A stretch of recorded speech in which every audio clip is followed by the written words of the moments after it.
For a long time, the player in PlanetSmith has just been a blue capsule.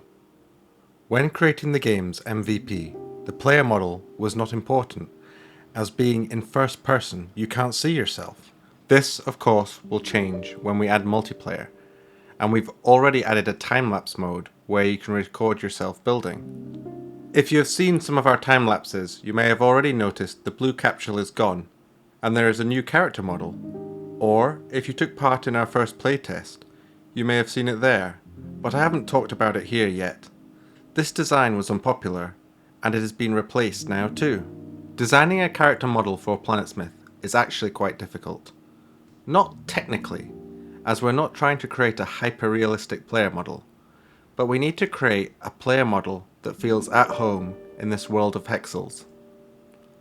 We don't just want to create a low-poly model, as this also won't work. It will just look out of place.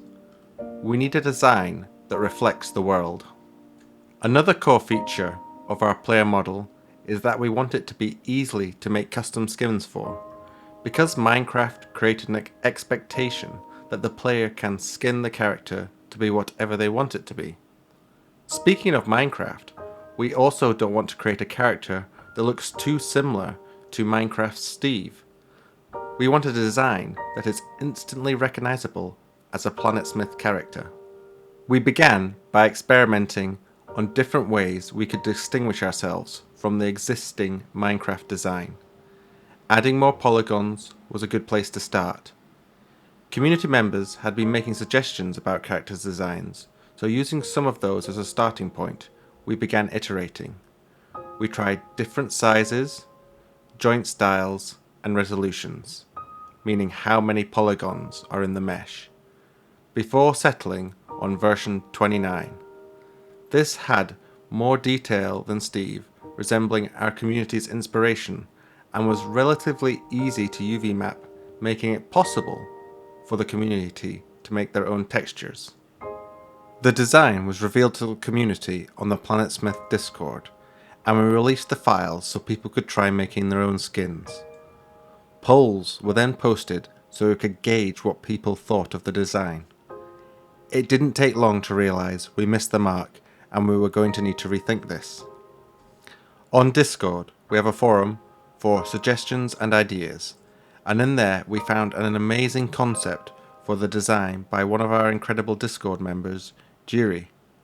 This design was much more blocky without looking too similar to Minecraft. The hexagonal styled head we thought was a great design, and it became known as a nought.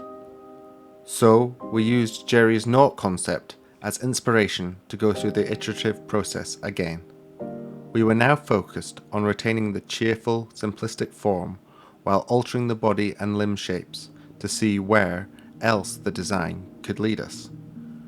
We tried removing polys, adding polys, but eventually decided to once again simplify the design by straightening both the arms and the legs into cubic shapes. This design also had the benefit of making the UV maps easier to interpret and customize.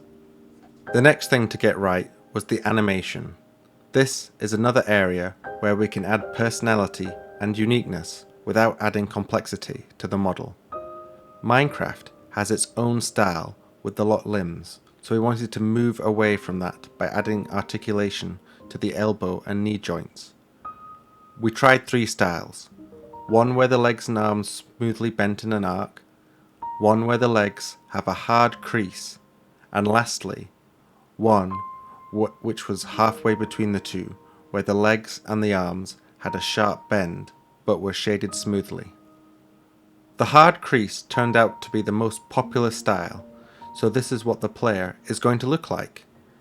Our artist Sean is now busy working on customization variants for the base model, and of course, eventually, any player will be able to retexture and customize to their heart's content.